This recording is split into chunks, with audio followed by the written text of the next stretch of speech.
So the tube is actually about just over 3 metres long.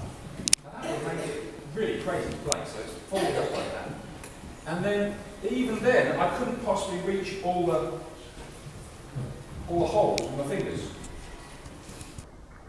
So, there's these levers and little pads. If you can see that hole right at the end, you can see that one there. It's got a little leather pad that opens and shuts to make it open and shut. And I operate that leather pad with my thumb all the way down here on this lever. Can you see that opening? So it's quite complicated. So you've seen how the sound was made on Dave's instrument. How's the sound made on my instrument? You think? Blow into it. Like this. Cover your ears, it's very loud.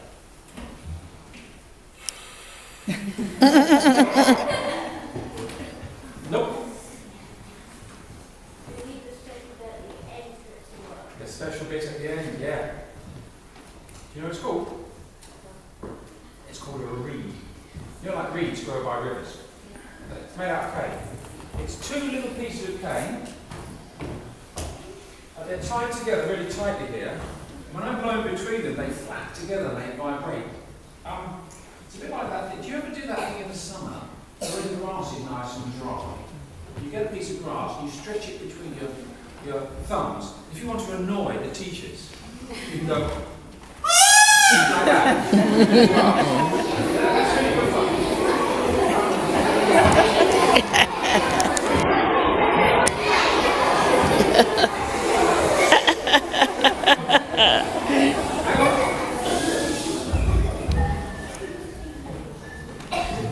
I've got a really cool thing to show you here because this is how my reed works.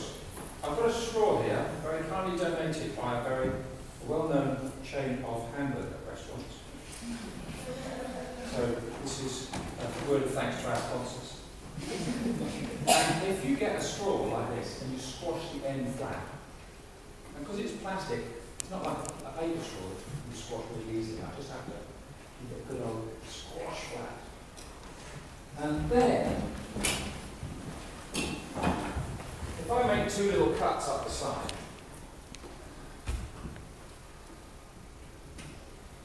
I've then got two flaps at the end. And if I blow it in between them, then with a bit of luck, they're going to vibrate together and create a sound. Not very successfully, but it's adjusting. Try that.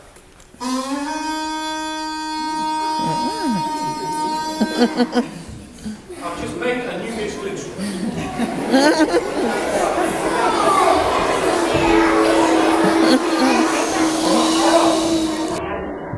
Don't let it get better. That's not a very interesting musical instrument because it only plays one note.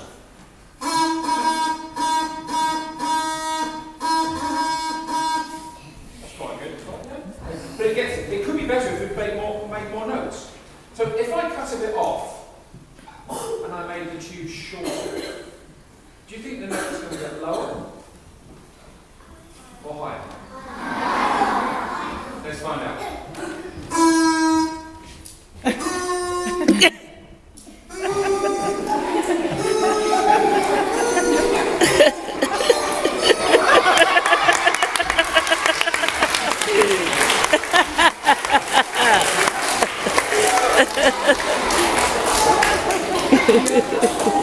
The only trouble with my musical instrument is that if I want to play all those notes again, I have to stick the bits of tube back on this other thing.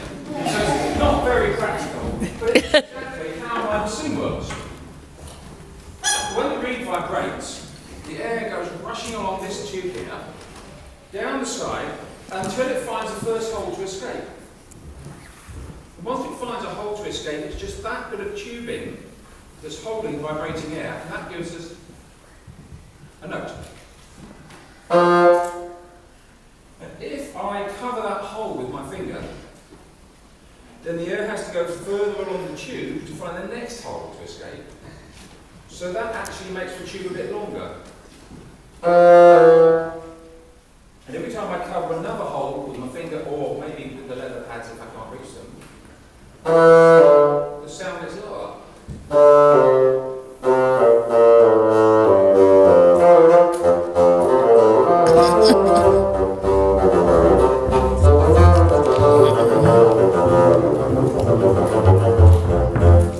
How